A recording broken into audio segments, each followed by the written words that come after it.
समय बहुत तीव्र गति से प्रवाहित हो रहा है। पूज्य मंच जहां हमारे परम श्रद्धेय संत उपस्थित है, जिन्होंने देश को दिशा दी और दशा दी। आज जो हमारे सन्मुख भी बैठे हुए हैं, पिता श्री प्रजापिता ब्रह्मा के मुखारविंद से भगवान शिव के महावाक्य, यदि ये संत न होते तो इस देश का न जाने क्या होता। ये देश जो थमा हुआ है, जो आज भी गुरु कहलाने का फक्र रखता है, वो केवल संतों के आधार से रखता है। ऐसे संतों को कोटि कोटि नमन वंदन। और हमारे आज के मंच पर स्वामी त्यागी जी, स्वामी अद्वैत जी और जगत गुरु स्वामी ओंकारानंद जी, हमारे बीच स्वामी गिरधारी जी, महंत स्वामी ब्रजेशानंद जी और भाई मनीष जी, जो संतगण मौजूद हैं, और हमारी वरिष्ठ राजयोगिनी तपस्विनी बहनें, सबने इतने मधुर शब्दों में आज आध्यात्म का योगदान बताया है कि मेरे बोलने को कुछ रह नहीं गया है। अब मेरे बोलने को केवल एक ही बात रह गई है, और वो है प्रेम। सारे ही ग्रंथों का, सारे ही धर्मों का अगर निचोड़ है जो एकता के सूत्र में पिरो सके, वो केवल प्रेम है। और प्रेम जब तक प्रेम है, साहित्य है, सत्य से सौंदर्य है, लालित्य है। जब नियत बिगड़ी गणित बनने लगी, किसकी कहां पर जाति, किसका कहां औचित्य है। आज हम एक दूसरे के औचित्य को देखने में लगे हुए हैं। आज हम एक दूसरे पर उंगलियां उठाकर देख रहे हैं। अरे उस प्रेम को देखो जिसके पीछे मीरा कुर्बान हो गई थी। उस प्रेम को देखो जिसके पीछे अभी महाप्रभु चैतन्य की चर्चा हो रही थी। उस प्रेम को देखो जो कबीर ने पाया था। तो जगत नियंता के प्रति निर्बाध गति से समर्पण और प्रेम साधना का एक ऐसा अद्भुत अंग है जो हमें त्याग और तपस्या सब सिखा जाता है। त्यागी जी स्वयं कह रहे थे, माँ को खुशबू से पहचाना जाता है। तो ये जो बात उन्होंने कही, माँ ने आज तक कभी ये नहीं कहा मैंने तुम्हारे लिए कितना त्याग किया है।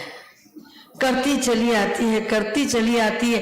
वयोवृद्ध 99 और 100 साल के होने के बाद भी अगर माँ अपने बेटे के चेहरे पर मलिनता देख लेती है तो खुद भले पूरे शरीर में दर्द हो उठ के बैठ जाती है, मैं तेरा माथा दबा दूं।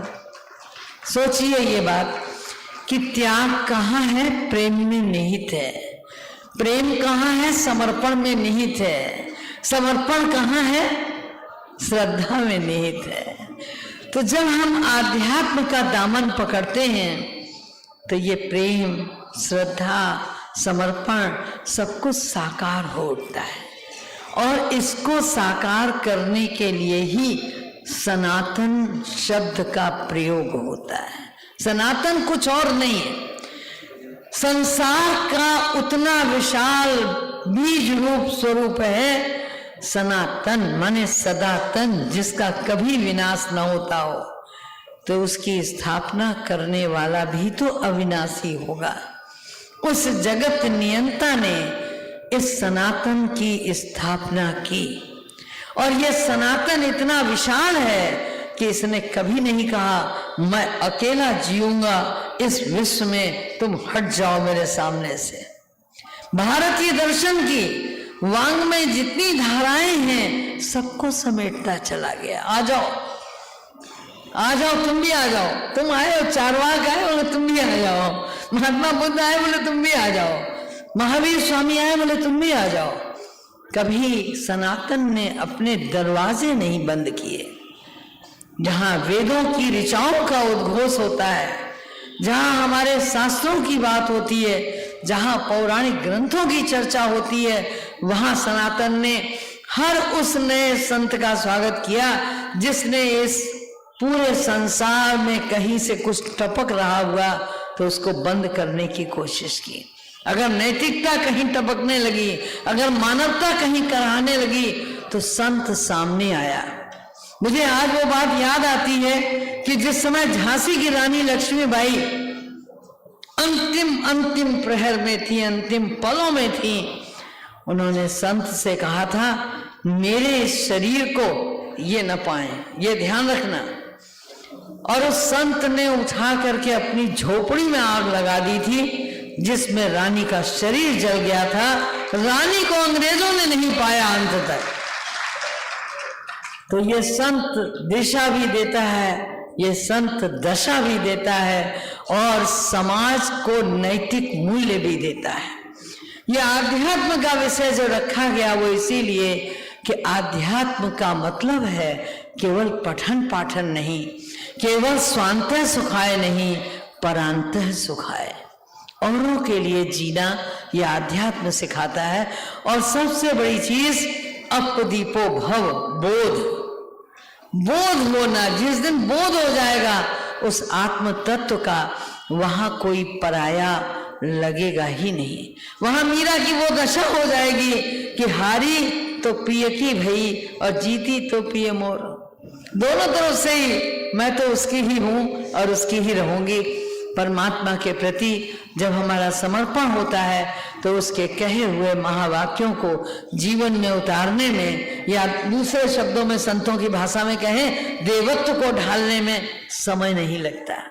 अगर चाहते हैं कि भारत फिर से गुरु बने, अगर चाहते हैं कि वो देवतुल्य राम राज्य यहाँ आए, तो हमें उस मर्यादा पुरुषोत्तम राम की, केवल राम नहीं, मर्यादा पुरुषोत्तम राम की उन मर्यादाओं का पालन करके इस भारत को फिर से मर्यादा पुरुषोत्तम बनाना होगा और हर घर में एक राम पैदा करना होगा। तब हम इस देश को स्वर्णिम भारत बना सकेंगे।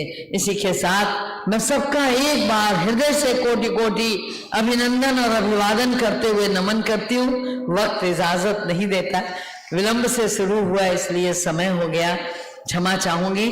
और एक निवेदन और करूंगी कि इसके बाद देवियों की झांकी होगी तो सबसे निवेदन है दर्शन करके जाएंगे। ओम शांति।